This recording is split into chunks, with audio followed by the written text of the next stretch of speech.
Good morning. It is Friday, December 11, 2015. This is your morning edition on I-24 News. Coming up later today, Donald Trump cancels his planned visit to Israel following criticism over his Muslim comments, saying he will reschedule when he is president. Rahm Emanuel in trouble following the release of a controversial video showing the shooting of a black Chicago youth. And later on the show, finally again, a look at the top political Instagram accounts of the week.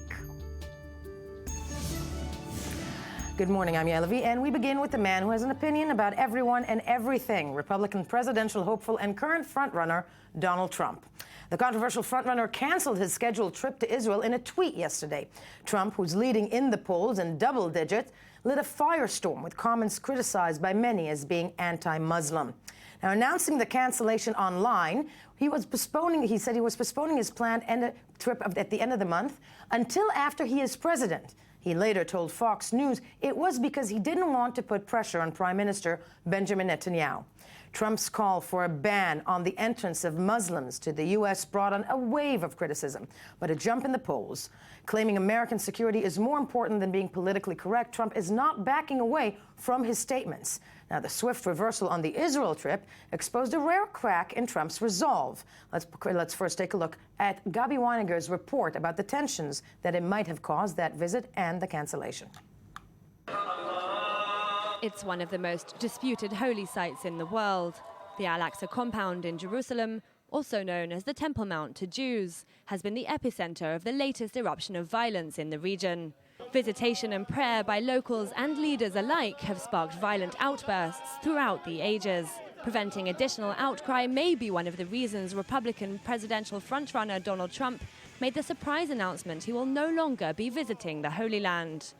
Reports emerged Wednesday that Trump was strongly considering a trip to the holy site during his visit to Israel, just days after calling to ban Muslims from entering the United States. Complete shutdown. Comments that ignited global backlash. Some people show up and say Muslims should be banned from entering their country as a way to fight terrorism. This is among one of the most bizarre comments in history. Even before reports of a possible Temple Mount incursion were released, members of Israel's parliament had spoken out against Trump even setting foot in the country, which has a large Muslim population. I wrote a letter signed by over 30 members of parliament that calls on the prime minister to cancel a meeting with Trump. It sends a negative message. He speaks like a neo-Nazi. His comments are against Muslims, Hispanics, Jews. It's pure racism. Unfortunately, we already live inside our own racist struggle here in Israel. Everyone different is attacked for his or her religion or beliefs. So we don't need someone with such opinions to be welcomed here. While Israel's politicians may have succeeded in rallying against Trump, some regional businessmen already took matters into their own hands, taking Trump-branded lamps, mirrors and jewelry boxes off the shelves at department stores. Israel can now breathe a collective sigh of relief that the firestorm brewing from the billionaire taking his brand to the Temple Mount has been put out. I'm joined in studio by I-24 News diplomatic correspondent Tal Shalev. Good morning to you. Of course, also Ami Kaufman, I-24 News contributor and American elections aficionado. On the phone, joining us is Mark Zell, president of the Republican Overseas in Israel. Also with us, Mark, good morning to you. Good morning, Yael. I'm sorry you're not with us, but I want to ask you straight. Are you happy that that trip was canceled? Listen, it's not a question of being happy or not. I just think that it would have been inappropriate, and I think he made the right decision to come. By the way, anybody that's a law-abiding citizen, particularly a candidate for the presidency of the United States, should be welcome here in Israel. I think the Prime Minister took the right tack when he said that when he condemned Trump's remarks about Muslim immigration in the United States, at the same time indicating he would meet with him. In my particular case, I mean, our organization would have welcomed Trump to come here. I, however, had decided, and I stated in the media, that I would not personally meet with him because I disagree with him fundamentally, not only about the Muslim thing, but generally about his judgment and his ability to be president.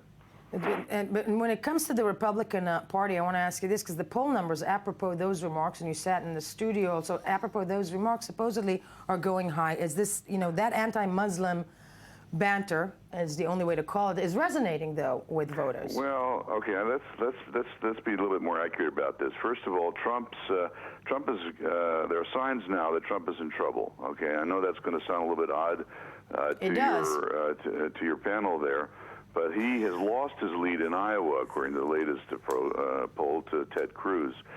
And there are signs that he is going to be dropping generally. I mean, he, for example, in the polls, national polls, which don't really mean very much, showing him against Hillary Clinton, he's 4 or 5 points behind in that beauty contest, whereas candidates like Marco Rubio lead, and Ted Cruz is tied, and even Chris Christie, who's not a real contender, leads Hillary. So, I mean, Trump has got some issues, and I think he's his decision, a very hasty decision to come and then to cancel the trip to Israel, may be a reflection of that as well. I mean, he's got enough concerns back in the United States to deal with.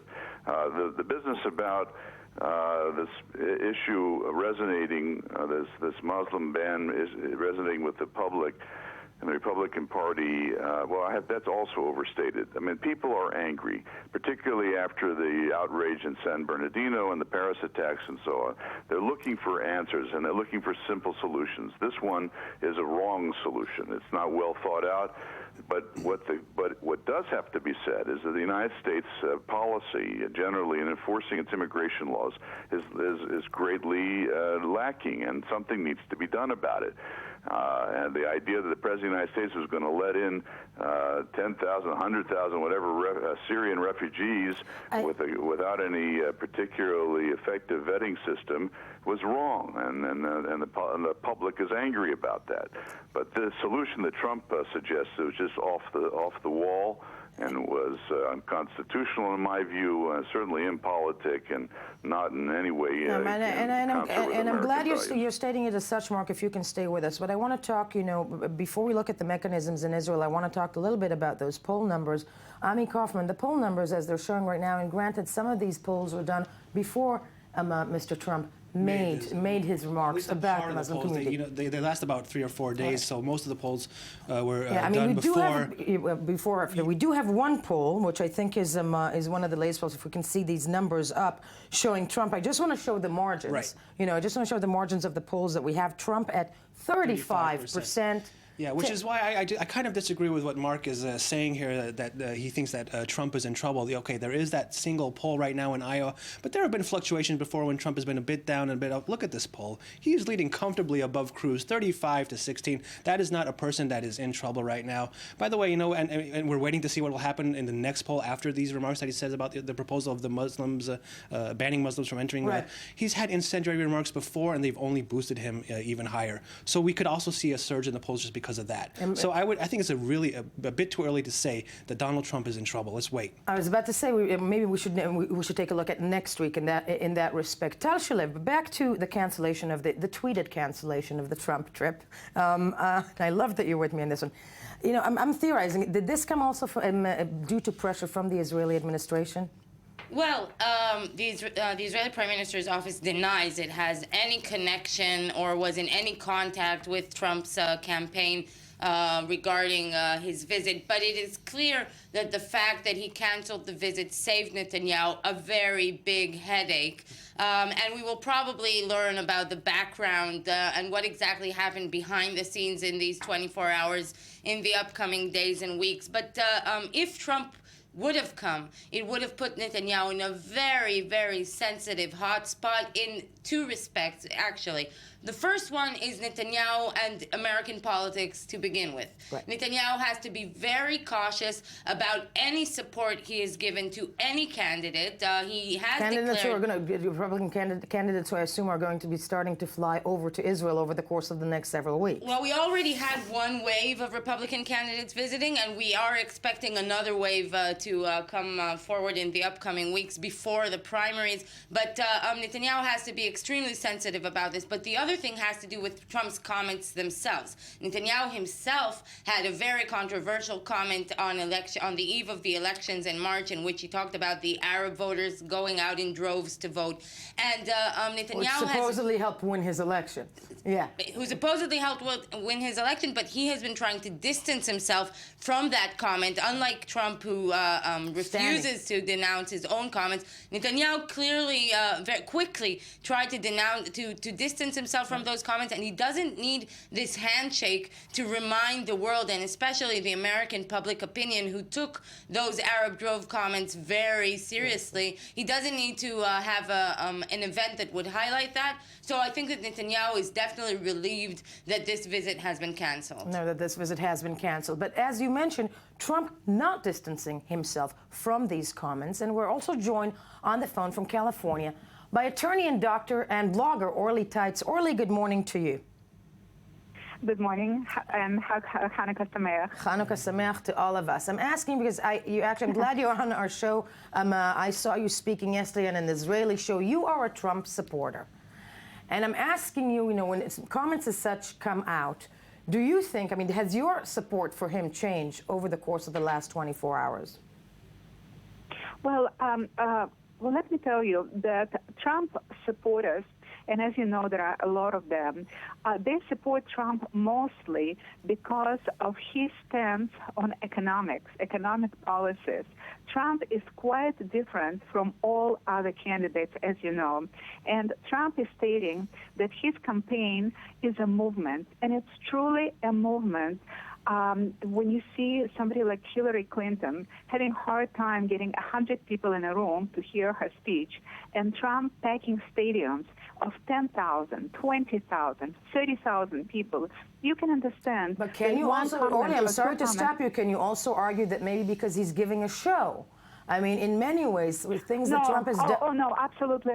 Absolutely not. For example, Mike Huckabee for years had a show on Fox, a very popular show. Republicans, thousands of Republicans watch Mike Huckabee. However, he has only 1% of support.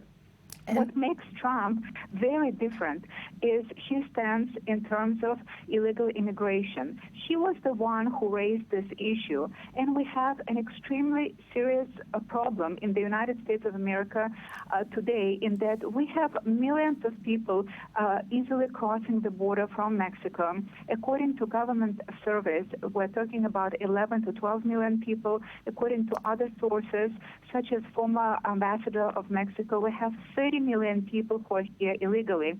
They take jobs, they lower wages of millions of Americans. And statistically, we know that there is a high percentage of crime against people who are coming to the country illegally. And of course, there are terrorists who are crossing the border that were caught on Mexican border. So Trump is the one who raised this issue and said, "I will close the border." And I'm asking you this, and Orly, do you think that there should be a Muslim ban in the United States? Well, it's not a Muslim ban, and again, a ban on Muslims entering the United States. No. But what I am saying is that what Trump said is not any different from what President Jimmy Carter, a liberal Democrat, did in 1979. When there was a hostage situation, and employees of U.S. Embassy were hostages in Iran, he banned all Iranians, and there are 80 million Iranians. He banned all of them from entering the United States. I know, but those were two countries at war at the time. This is different. This is a religion. This is a religion base. He's banning a religion. But what he is saying, that we are at war with radical Islam, and at this point we do not have means to differentiate. And he brought us an example, a woman by name Tafshin Malik, who came to the United States of America from Pakistan through Saudi Arabia, and who murdered 14 Americans and injured 31 others. And she went supposedly through rigorous visa check, and it didn't work. They did not catch the fact that this woman gave a bogus address. Hold on, Orly, I want... Tal Shalev with us just has a question. Oli, I'd like to know, what if you would replace the word Muslims with Jews? What if Trump would have said that no Jews would be allowed to enter the United States? Wouldn't we say then that that is anti-Semitism? Wouldn't that remind us of World War II? Wouldn't that remind us of Nazi Germany? Of course not. This is just a terrible example that makes zero sense.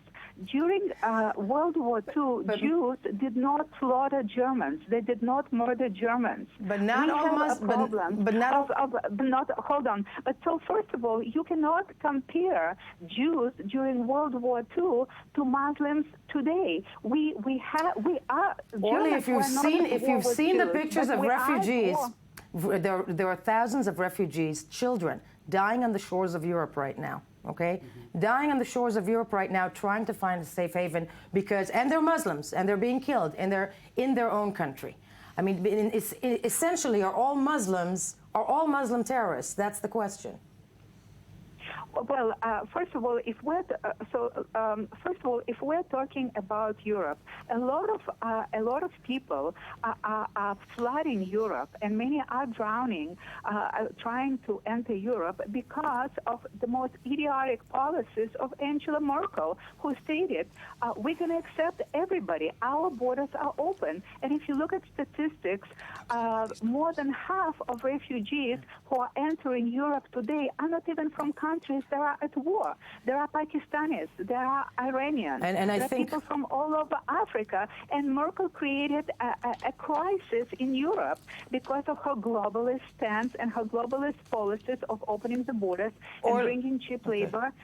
So this is a completely different issue. But what people need to, and if we are talking about people who come here as refugees and even as children, let me give you a couple of examples. But Orly, sadly, hold on, but let me answer your question. Nidal Hassan came to the United States of America as a child, as a Palestinian refugee, and later on he studied here, he became a doctor, and he slaughtered 13 American soldiers on a base. I'm sorry, I know, but Orly, I'm sorry, we're going to have to agree to disagree, because one can say that James Deere, slaughtered 4 people on the basis of being anti-abortion. I'm just doing that equilibrium. Orly, I will agree to disagree. I want to thank you for your time.